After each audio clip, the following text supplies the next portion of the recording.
مثقفو السليمانية ولعبوا دور القردة الثلاثة في أحداث لالازار.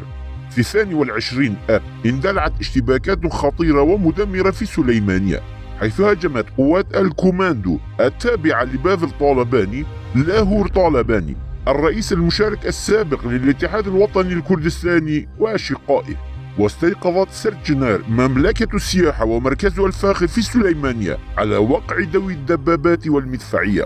السليمانية مدينة الثقافة والمعرفة والفكر والشعر والأدب والموسيقى جارحة اليوم. تحاول الأوساط السياسية ووسائل الإعلام الموالية لبافل طالباني سبر أغوار ماضي لاهور جانجي وأشقائه لتبرير هجوم بافل. يحاولون تبرئة بافل بادعاءات التآمر وهجمات المسيرات وإضفاء الشرعية على الهجوم والعدوان. اصطف سياسيو روجافا كردستان سوريا ووسائل إعلام العمال الكردستاني باكاكا الذين كانوا أصدقاء لاهور جانجي بالأمس ككومة أكل جيف في محاولة لاستغلال هذا الصراع بشكل لا أخلاقي. أعضاء باكاكا وكوادره الذين دوخوا العالم بشعار فاشية وديكتاتورية أردوغان، وبينما لا تزال أجساد شباب السليمانية ملقاة على الأرض، أرسلوا صالح مسلم لزيارة بافل طالباني لمباركة فاشيته وديكتاتوريته في أحداث لالازار.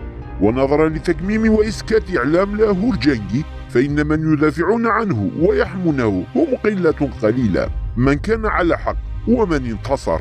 هناك صراعات لا يكون فيها أي من الطرفين على حق لعدم وجود الأسباب الحقيقية للصراع سوى الرغبات والميول الشخصية ومصالح الأطراف. فلم يكن لا لاهور جانجي طالباني ولا بافل جلال طالباني على حق في هذا الصراع، لأنهما كانا شريكين. بين عامي 2012 و 2021 كان يسيران جنبا إلى جنب، وظهر بافل طالباني على شاشات التلفاز وقال: ضحى لاهور بحياته من أجلي وجعل نفسه درعا حيا لي في مواجهة الرصاص، وأرسل تحية عسكرية إلى لاهور. ورغم شراكتهما وصداقتهما الحميمة فلم يكونا صادقين مستقيمين مع بعض، ولم يقدما أي نفع ومصلحة للأمة الكردية، بل كانا يتخوفان من تعزيز وقوة إقليم كردستان ويشعران وكأنه خطر وتهديد لهما، فكانا متعاونين متحالفين مع كل من أراد إضعاف الإدارة الكردية في أربيل. بمساندة أبناء العم هذين تم تشكيل جبهة وتحالف مشترك مع الحشد الشعبي وباكاكا ضد العاصمة أربيل. جسد هذا التحالف النظام الشيعي في العراق وميليشياته على خط جرميان السليمانية كركوك مخمور الموصل وشنغال. غرست هذه الجبهة الشيعية المتحالفة خنجرها المسموم في خاصرة الكرد أثناء استفتاء استقلال كردستان، فباعوا كركوك قلب 50 مليون كردي لإيران وقوات الحشد الشعبي. عندما كان بافل جلال طالباني ولاهور جانجي طالباني صديقين مقربين، حاول جعل الكرد جزءا من الحشد الشعبي، فعندما كان أصحابا وأصدقاء كانا يتحركان على غرار عصابات المافيا ضد أربيل، واليوم يتقاتلان على غرار العصابات نفسها. الكرد لم يستفيدوا لا من صداقتهم وتحالفهم ولا من عداوتهم وتقاتلهم. كان لبافل طالباني خاصية وميزة مهمة منذ بداية هذا الصراع وهذه الأحداث، إذ كان يحظى بدعم بنات إبراهيم أحمد هيرو وشاناز ودعم إيراني قوي، فحاصر لاهور في زاوية ضيقة واغتال شخصيات مقربة من لاهور أمثال آكام عمر ومراد كاني كردي ونياز درجلي وهوكار جاف. يسعى بافل طالباني الآن لأن يصبح الرئيس الأوحد في السليمانية، ويتعامل بافل وفق مبدأ الرئيس الأوحد بكل صلافة وتغطرس ضد الإدارة الكردية في أربيل، وإن لم يستطع تحقيق ما يتمناه يلجأ إلى التهديد بالانفصال عن أربيل. بشخصيته النرجسية والمهوسة بجنون العظمة أصبح بافل طالباني أخطر من أي وقت مضى. سيجبر الجميع على موالاته ومريديته، ولتحقيق هذا الهدف يحاول إقصاء خصومه وإزالتهم من الساحة.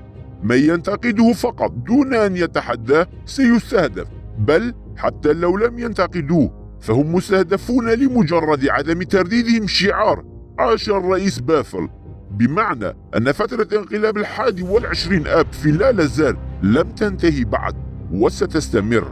تذكرنا مشاهد وأحداث السليمانية بانقلاب 15 تموز المشبوه في تركيا. ففي تركيا كان أنصار أكابا يعتقلون ويأسرون عناصر الجيش بذريعة الانقلاب، يجردونهم من ملابسهم ويضربونهم، بل وصل الأمر إلى قطع رؤوس بعض العساكر.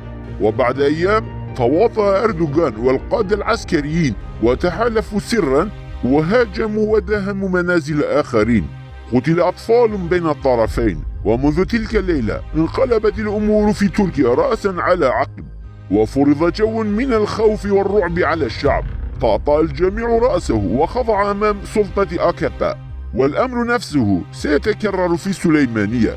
فإذا لم يتوصل طرفي الصراع والسلطة إلى اتفاق وفق سيناريو مشترك فسيستمر الصراع وتستمر الاضطرابات، لكن الخاسر الحقيقي والأكبر هم أهالي سليمانية لا غير. والآن يلعب مثقفو سليمانية دور القردة الثلاثة قائلين: لم أرى، لم أسمع، ولا أعرف. يتحركون كمتظاهرين بالغباء ومتغابين، وكأنهم لم يروا الاشتباكات بالدبابات وسط مدينة السليمانية. وعلى غرار داعش والدولة التركية كبلت قوات الكوماندو لباف الطالباني أيدي شباب الكرد من الخلف وألقتهم على الأرض وأشهرت بهم وأهانتهم. فيا ترى ألم يرى مثقفو السليمانية هذه المشاهد التي حدثت أمام أنظارهم؟ بل لو لم تكن هذه المشاهد من السليمانية بل من منطقة بهدينان لعقد مثقفو السليمانية مؤتمرا صحفيا على الفور، وألقوا باللوم والتهمة على الديمقراطي الكردستاني. بل حتى أن بعض هؤلاء المثقفين حاولوا اتهام الحزب الديمقراطي الكردستاني البارتي مثقفو المقاهي والكافيات الذين يسيئون بشكل يومي إلى أهالي بهدينان وأربيل، ويصفونهم بالقبلية والتبعية، ويصفون المخلصين للبارتي بالعبودية والرق.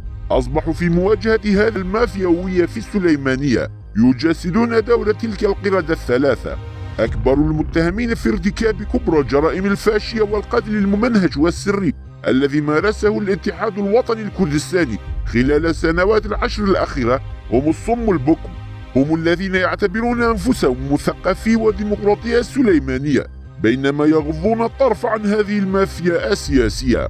مثقفو ومفكرو السليمانية بتغافلهم وتجاهلهم هذا شركاء في هذه المافيا السياسية. وليعلم جيدا كل من أصبح اليوم صما وبكما أن الدور عليهم غدا، وإن الغد لناظره لا قريب.